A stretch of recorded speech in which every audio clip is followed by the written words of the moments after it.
Doom, the Dark Ages. I have beat Doom, the Dark Ages.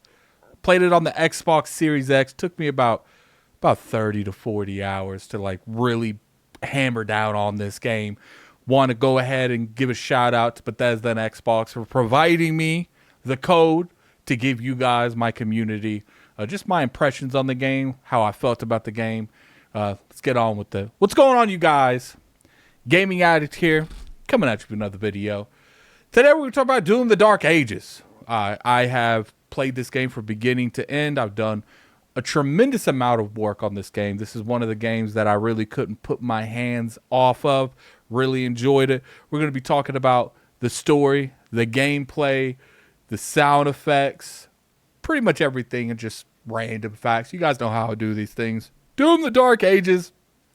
In terms of story, I have to say this was one of the key factors that I was expecting to be the least strongest. Now, I have played Doom Eternal and I have played Doom 2016. I really didn't play any of the older Dooms, but one thing I will say going into Doom 16 and Eternals is I didn't really feel like the story was one of the strongest pillars. It was a story, but I personally wasn't, grabbed by it. It was more the gameplay that got me into those games, even though I didn't beat them. But I will say Doom the Dark Ages kind of like remedies that. You go into this where pretty much hell is breaking loose. You got these demons that are able to just open portals on certain areas, and you got good old Doom Slayer. Seems like he's been enslaved by, we'll just say, a society, and they use this dude when things get rough. That's their point. They're like, drop the Doom Slayer. I actually really enjoyed this story, man. I will say when it comes to the Doom the Dark Ages, they kept me intrigued the entire time. There wasn't a time where I was like, this is kind of underwhelming. You have aspects, you feel the war, you feel the loss, you feel stuff's going on, you feel there is risks to what's going on in the world. And I always love when games show you the loss. Games will show you stuff is seriously going down. And I really appreciated that. And not to mention, Doomslayer doesn't say a word the whole game. He keeps that persona up where he doesn't talk, but just the stares. Doomslayer does a lot of storytelling without saying a word. There'd be situations where, you're in the story and other people are talking to Doomslayer and, they're like, you got to do this, you got to do that. And he'll just look at him and, he'll give him like the up, he's not saying nothing, but he's saying everything through his eyes because they love showing them eyes. They show those eyes through his mask, his helmet all the time. And I think that's the whole point is like, the face gestures, the body language, that deadly stare. I think that's the biggest captivating thing when it comes to Doomslayer. Now, let's talk about the bread and the butter when it comes to Doom, the Dark Ages. That gameplay. I'm going to be honest with you guys, man. The gameplay is phenomenal. The guns feel good. The dragon flying feels good. The mech assault feels good. We're going to get into all of these. The biggest thing that I can really appreciate, because they've had guns in other games. They've had all this stuff in other games, but that shield. I am a very aggressive player. For the most part, in most games, besides like Elden Ring, because I really like the fingerprint shield, I've always been more of in your face. I will never hide behind a shield. But I will say that in Doom the Dark Ages, they make that shield very, very enticing to use. It's very good to use. I really enjoyed going into that. I felt like that's something that they really did well. You'll be going up there and like, this is how I play Doom. Maybe you guys could put in the comment section below if you play different. But how I play Doom is when I'm in the battlefield, I'm scanning the area at all times. I'm constantly moving at all times. And I'm putting on a tier list. Who can damage me the most, who I need to kill now, who I need to kill later, and who I need to kill last time. I'm always reevaluating this list. Now, previous games, I don't know, they didn't grab me as much, but that shield was able for me to get into the battle as fast as possible. So I'm sitting here looking around, I'm like, oh, this dude's shooting me long range. Bring up that shield charge. Assault right to him, shoot him with that shotgun, assault right again. Now, at this point, because this is how Doom is, there's 3 or 4 ads coming around him because they know where I'm at now. They're on me. So I have a choice. Do I target the smaller ads, the smaller demons that are coming around, or do I focus my attention on the person that I came in here for? And 9 times out of 10, it was always the person that I came in here for because there was a reason I targeted him. Couple more shots with that super shotgun. He's glowing. And when I see that glow, I love it. I get a smile on my face because I know I got him. I know when that glow happens that I'm going to do some damage or I'm going to kill him. Now, obviously, they have certain scenarios where there'll be enemies that are glowing and they're not going to be designed for you to attack them. Most of the time when it's situations like that and they're glowing, there's multiple different types. There's certain ads that you have to do that 2 times to. So, for instance, like you'll rip someone's arm off or, you'll do other scenarios. The one thing I will say that I didn't appreciate about this game that I did see like Doom Eternal is I don't like how they pretty much killed the kill animations. Now, I was told that one of the reasons they did it is because they felt like it slowed the gameplay down because you're always doing a kill animation. And I feel that. I understand that from a developer standpoint where you still want to, entice your fan base to play the game. But to me, when it comes to situations like that, if you feel like you can't, find a good middle ground, give an option to turn it on and off.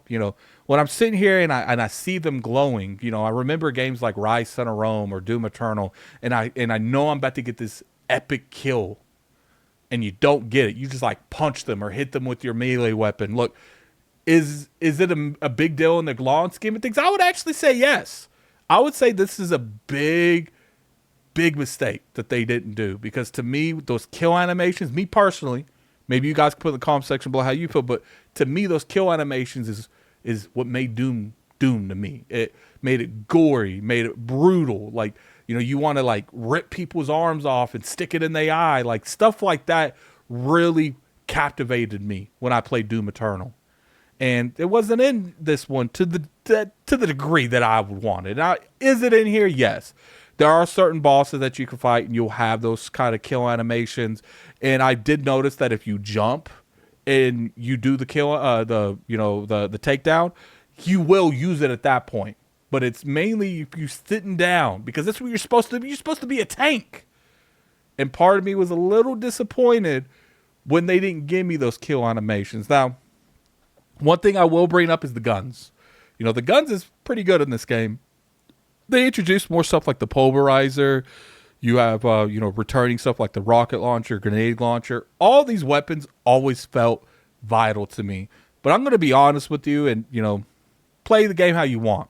Never going to tell someone how they should play the game. But to me, my personal opinion, the thing that I cared about the most when I was playing this game is, what can I level up that shotgun? That super shotgun with the 2 big ass barrels on it. Man, I would sit there. I would do that the shield dash, move to the right of him, shoot him a couple times with that shotgun. I'm seeing the animations to reload it, and I'd shoot him some more. I love that shotgun. To me, you just need that shield and that shotgun. That's all. Whole game. Obviously, that's not how this game works. You are going to eventually run out of ammo with the shotgun. So you're going to have to switch to other things. Depending on what it was, some of the creatures, I would switch to like a grenade launcher or a rocket launcher. Sometimes I would switch to the spiker gun. I can't remember what it's called. There's a lot of aspects, a lot of guns you could choose from. That's what I like about Doom in terms of how you handle the demons is completely dealer's choice. If you want to be more of a fast-paced person and just use your hands and your melee weapons, you got that. You have an option between multiple melee weapons. You have the option between a giant upgraded shield. What I like about the shield, too, is they give you upgrades with it. You'll find this random currency throughout the game that you're able to upgrade it with, and then you'll find things that you can actually put your shield in to upgrade. They give you plenty of upgrade shields when it comes to the shield itself. Now, in terms of upgrades, I really enjoy the way they did it. They have a pretty awesome level up system. So what will happen is you find these big creatures, these reinforcement creatures, just boss monsters in general. They're pretty much the monsters you're used to fighting, the demons you're used to fighting, but they are a little stronger. They take more damage. And if you get the right ones, what you'll do is you'll run up to him, you'll stick your hand in his chest, and you'll rip out his heart and you'll break it in your hand. And that will increase your armor, increase your shields, Well, that's the same thing. Your health, it'll increase a variety of gun ammo, and they're pretty frequent. You'll run into them multiple times throughout a stage. What I do like in terms of exploration in this game is that's where they really do a good job with this. They'll have these like mini hubs that are pretty relatively big. The maps in this game are not small. It takes a couple seconds to run from one to the other. I will say, in terms of like some criticism, I would have actually really liked to have like an icon that you can put on the map, a placer, if you will. They didn't really have that. I understand maybe they wanted to, maintain some of that old Doom where like the secrets are, but to me that doesn't really take away from the fact. I just wanted to know on the map what direction I need to go. I get it. There's a compass there. You can see what north, but sometimes I would find myself going into the map multiple times just to know what navigation I wanted to do. And I felt like they could improve that dramatically. In terms of stuff like that, there's a lot of things you can explore. There's gold to upgrade your stuff. There's the gems that you can upgrade your stuff. You have random collectibles throughout the game. You can find guns throughout the game. There's a lot of things on that map that you can look through. They have these, side missions that you can do from when it comes to, maybe using the new weapon that you just got on that stage, or using an older weapon, or getting certain key markers that's on the map. Like I remember one map, you had to get these ballistas that was on. You had to blow like 3 or 4 of them up, and you had to go throughout the map and look for them. And you guys know, if you follow on ILP, if you follow me for a while, I'm not the biggest person when it comes to looking for stuff. I'm not the biggest person when it comes to collectathons. I don't like doing that. I'm the kind of person where if I walk up to someone and someone has a question mark icon or an explanation mark icon, and I talk to them and they're trying to sell me the side quest and they're sitting here trying to amp this stuff up, I'm sitting here looking at this and I'm like, well, this sounds like a you problem. You need to do a better job at explaining to me why it's a me problem. So that's why I appreciate when games say, well, look, if you do this, you're going to get this weapon, or you're going to get this upgrade, because stuff like that will get me to look throughout your world more than just sitting me on random fetch quests. I'm not going to go look for backpacks on buildings. Just not for me. But I knew, because the exploration in this game and how the game was set up, that me looking through the map was going to lead to upgrades and lead to me finding newer ammos or secret places with a bunch of money in it where I can upgrade my weapon. Like, I want to feel like I'm gaining something from this, and not necessarily me just doing this because the developers are trying to, give me something to do instead of enticing me to do something. One thing I will say about this, like, exploration solid, the gameplay solid. There is a little thing when it comes to the dragons I wasn't really liking. Like when you're on your dragon, you get to like these sections, you kind of go on a railing thing where you have to like jump, dash left or right, up or down. I feel like they could have found a better way of doing that. I don't know. Not a developer, couldn't tell you a better way of doing it. But those are the one scenarios where I did feel like the gameplay was kind of meh, but very, very, very far in between. When it comes to the mech levels, chef's kiss. Mech levels, I think, was done very well. I really enjoyed them. Dragon levels were done very well. Wasn't necessarily anything about it. Just the on rails occasionally was a little annoying. I like how they incorporated both of them. In previous Doom games, when you came across big demons, it wasn't necessarily a matter of Doomslayer could handle the big demon. It's just he couldn't deliver enough DPS to actually take out that demon. On this, they kind of remedied that. They put more of these type of demons in here because they're giving you tools to take them out. And I appreciate that because it allows them to actually, be better when it comes to awarding players and exploring other areas of the Doom franchise, and just expanding their horizons.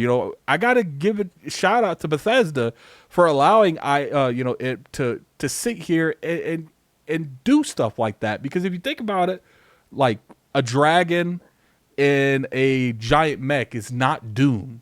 That doesn't feel like Doom. Doom is kind of agile, kind of brute. You're brutal. That's what I feel like Doom is, and those things. Not necessarily that's not Doom. I just feel like that's a little bit further out of scope of what Doom is. In terms of Doom in general, I played it on the Xbox Series X. I didn't really have any issues. I had, I think one crash. I had one crash that I restarted. most likely you probably won't run into anything. Like I said, that was the only time that happened. Did talk to another YouTuber that was reviewing it, and he did have a similar bug. I don't know exactly what they were playing on. So the game does have an occasional bug or two, but I don't think it's going to be anything to like ruin your experience. Now, obviously, having games get crashed and you have to boot back to the system is always annoying, and I would suggest that that's something that would infuriate you, even though I don't think you should be worried about it, because out of my 25 to 40 hours, it's around that range, I only had one incident where that happened. So I don't think it's enough to like really go out there. It's not like every time I played the game, I had it. I played probably 6-7 really good sessions of this game, and it only happened once. So I really appreciate that. Look, Doom, The Dark Ages is a phenomenal game. 2025 has been stacked this year. I have to really get it out there. Bethesda's hitting it on all cylinders. Xbox is hitting it on cylinders. Like, there's been so many good indie games that come out this year. Chef's kiss, man. Chef's kiss. It's always good to have a good year of games. Always good to have a good year of games. And Doom, The Dark Ages is something definitely worth your time. Now, full retail price, or you can get it on Game Pass. Do what you want with that info. I didn't pay for the game.